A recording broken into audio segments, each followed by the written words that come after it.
Hello दोस्तों, एक बार फिर से स्वागत करता हूँ आप सभी का आपके अपने इस यूट्यूब चैनल जीरो टू ज़्यादा पर, जहां आज मैं आपको यूपी बोर्ड कक्षा 10 सामाजिक विज्ञान में जो है चौथा सेक्शन जो कि अर्थशास्त्र का है, उसमें मैं दूसरे अध्याय को डिस्कस करने वाला हूँ, जिस अध्याय का नाम है भारतीय अर्थव्यवस्था के क्षेत्र। ठीक है, जिसमें मैं 20 बहुविकल्पीय प्रश्न जो कि बोर्ड एग्जाम 2026 में पूछे जाने वाले हैं या मोस्ट रिपीटेड क्वेश्चंस हैं, उन सभी क्वेश्चंस को मैं डिस्कस करने वाला हूं। तो एक एक करके उन सभी क्वेश्चंस को आप जो है सही करने का, खुद से सही करने का प्रयास करें, और उसके बाद आपको अगर नहीं आता है तो उसको याद करने का प्रयास करें। ठीक है, तो इसी के साथ जो है पहले प्रश्न पर आते हैं। अर्थव्यवस्था के क्षेत्र कितने प्रकार के होते हैं? आपको पता ही होगा, अगर नहीं पता है तो याद कर लीजिए, 2, 3, 4 अथवा 5। इसमें जो है समय देने का कोई जो है वो तुक नहीं बनता, तो इसका विकल्प आप देख ही सकते हो, 3 हो जाएगा। अर्थव्यवस्था के 3 क्षेत्रक हैं। ठीक है, उसके बाद नेक्स्ट प्रश्न पर आते हैं। प्राथमिक क्षेत्रक में कौन सी गतिविधियां आती हैं? प्राथमिक क्षेत्रक में कौन सी गतिविधियां आती हैं? उद्योग, व्यापार, कृषि, पशुपालन, मछली पालन, बैंकिंग। प्राथमिक क्षेत्र में देखो, प्राथमिक क्षेत्रक 3 प्रकार के होते हैं, प्राथमिक, द्वितीयक, तृतीयक। तो इनमें जो है प्राथमिक में कौन कौन सी चीज गतिविधियां आती हैं, द्वितीयक में कौन कौन सी, तृतीयक में, ये सारी चीजें आपको पता होनी चाहिए, क्योंकि ये जब भी पूछेगा वर्णनात्मक प्रश्न यानी 4 अंक वाले में या 6 अंक वाले में पूछेगा। और इसमें जो है बहुविकल्पीय प्रश्न भी ये 2 से 3 पूछ लिए जाते हैं, तो इसको याद करना जरूरी है। ठीक है, आपके लिए।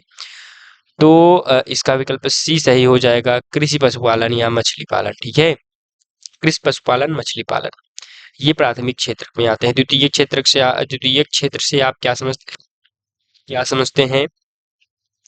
कच्चे माल का उत्पादन, कच्चे माल को तैयार वस्तु में बदलना, सेवा प्रदान करना, व्यापार करना। तो द्वितीयक क्षेत्र में से आप क्या समझते हैं? तो इसका विकल्प भी सही हो जाएगा, कच्चे माल को तैयार वस्तु में बदलना। ठीक है, कच्चे माल को तैयार वस्तु में बदलना द्वितीय क्षेत्र कहलाता है। उसके बाद सेवा क्षेत्र को क्या कहा जाता है? प्राथमिक क्षेत्र, द्वितीय क्षेत्र, तृतीय क्षेत्र या उत्पादन क्षेत्र? सेवा क्षेत्र, तो ये तृतीय क्षेत्र के अंतर्गत आता है। सेवा क्षेत्र तृतीय क्षेत्र के अंतर्गत आता है। उसके बाद 5वें प्रश्न पर आते हैं। प्राथमिक क्षेत्र को अन्य नाम से क्या कहा जाता है? औद्योगिक क्षेत्र, कृषि क्षेत्र, सेवा क्षेत्र या बैंकिंग क्षेत्र? प्राथमिक क्षेत्र को अन्य नाम से क्या कहा जाता है? तो इसमें मेरे भाई कौन सा विकल्प सही हो जाएगा? इसका बी विकल्प सही हो जाएगा, कृषि क्षेत्र। ठीक है, प्राथमिक क्षेत्र को अन्य नाम किस से कहा जाता है? कृषि क्षेत्र से कहा जाता है। उसके बाद छठे प्रश्न पर आते हैं। छठा प्रश्न जो है, द्वितीय क्षेत्र के अन्य नाम से क्या कहा जाता है द्वितीय क्षेत्र को? औद्योगिक क्षेत्र, कृषि क्षेत्र, सेवा क्षेत्र या वित्तीय क्षेत्र? तो आपको पता ही होगा, औद्योगिक क्षेत्र, इसका ये विकल्प सही हो जाएगा। उसके बाद 7वें प्रश्न पर आते हैं। तृतीय क्षेत्र को अन्य नाम से क्या कहा जाता है? कृषि क्षेत्र, सेवा क्षेत्र, औद्योगिक क्षेत्र या प्राथमिक क्षेत्र? इसको मैंने ऊपर डिस्कस किया अभी, तो आप अगर सोचना चाहें तो 1-2 सेकंड सोच सकते हैं। तो इसका विकल्प आपको पता ही चल चुका होगा, बी।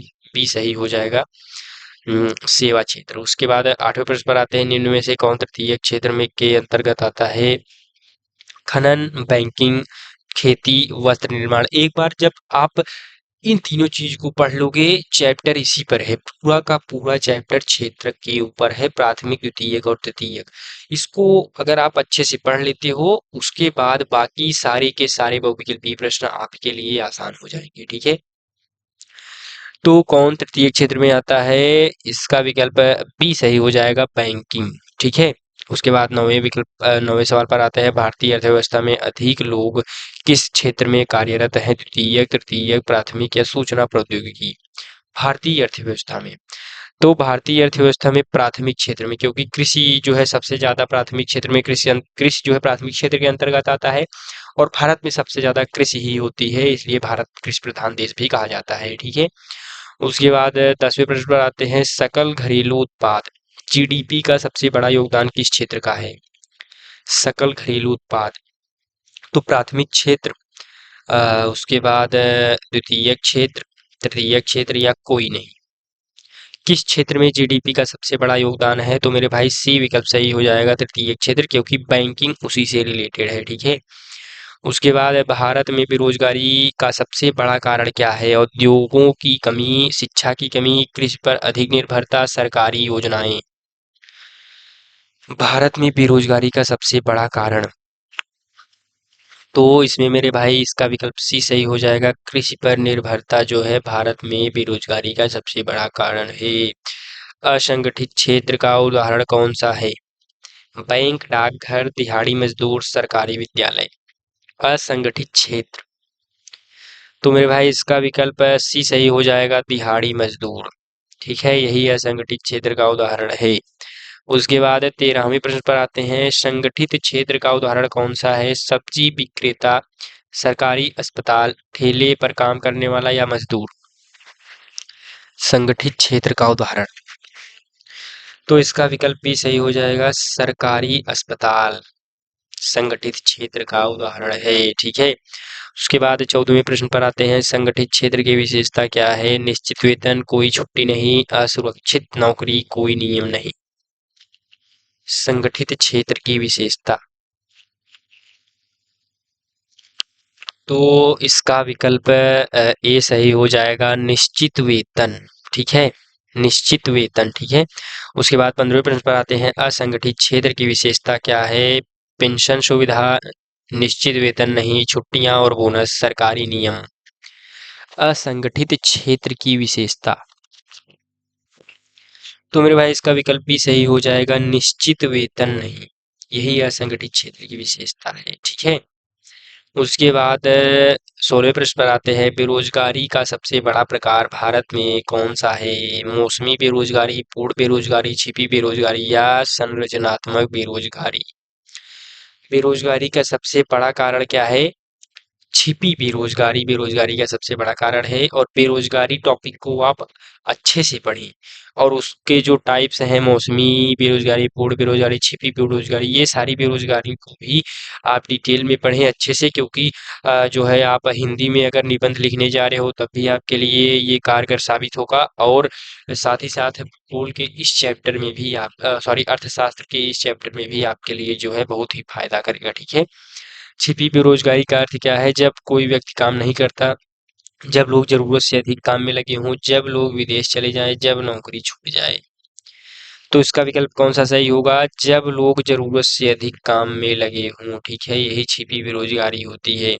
यानी जब लोग जरूरत से अधिक काम में लगे हों का मतलब, काम करना है जैसे 8 घंटे में जो उनको वेतन मिलना चाहिए, या जो कार्य उनको 8 ही घंटे करना है, वो जरूरत से ज्यादा 12-12 घंटे की ड्यूटी कर रहे हैं, और उस जो है लेवल की जो है वेतन उनको नहीं मिल रही है। ठीक है, तो इस तरीके से जो है छिपी बेरोजगारी को हमने डिस्कस किया। उसके बाद 18वें प्रश्न पर आते हैं। मनरेगा योजना का मुख्य उद्देश्य क्या है?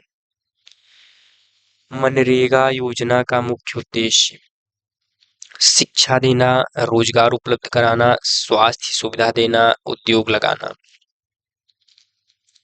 तो मेरे भाई मनरेगा योजना का मुख्य उद्देश्य है रोजगार उपलब्ध कराना, ही मनरेगा का जो है मुख्य उद्देश्य है। 19वें प्रश्न पर आते हैं। मनरेगा के अंतर्गत हर परिवार को वर्ष में कितने दिन रोजगार की गारंटी है?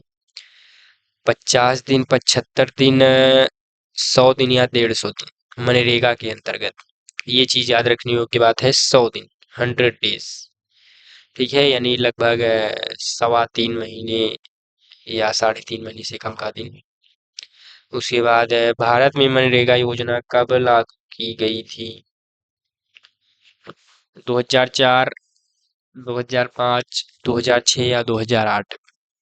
भारत में मनरेगा योजना, तो 2006 में मनरेगा योजना लागू की गई थी। ठीक है, उसके बाद 20 प्रश्न यहाँ पर मैंने डिस्कस किया। कुछ इंपॉर्टेंट टॉपिक्स को डिस्कस कर लेते हैं। उसके बाद जो है महत्वपूर्ण टॉपिक, तीन क्षेत्रक, मतलब महत्वपूर्ण टॉपिक क्या है? तीनों क्षेत्रक, संगठित असंगठित क्षेत्र, छिपी बेरोजगारी और मनरेगा योजना हमेशा दोहराए जाने वाले टॉपिक है। यानी आप समझ सकते हो ये क्या है, एक इम्पॉर्टेंट टॉपिक है। तो इसको याद करके ही जाना। ये 4 टॉपिक जो मैंने यहाँ पर डिस्कस किया, इसको तैयार कर लेना। ठीक है, ये 4 टॉपिक आप तैयार करके तभी जाना। और जो है बाकी के चैप्टर्स के को देखने के लिए इस चैनल पर जुड़े रहे, और बाकी पिछले चैप्टर्स को या पिछले वीडियोस को अभी तक आपने नहीं देखा है तो उसको भी चैनल के अंदर जा करके उसमें प्लेलिस्ट सेक्शन में जा करके वीडियोस को देख ले, क्योंकि मैंने पूरा प्रॉपर अच्छे तरीके से प्लेलिस्ट बनाया हुआ है इन सभी जो है सीरीज़ का, तो आप देख सकते हैं। इसी के साथ चलते हैं। धन्यवाद। राधा स्वामी। फिर मिलेंगे अगले अच्छे से कंटेंट के साथ, नेक्स्ट चैप्टर, तीसरे चैप्टर के साथ। तब तक के लिए चलते हैं। धन्यवाद। राधा स्वामी।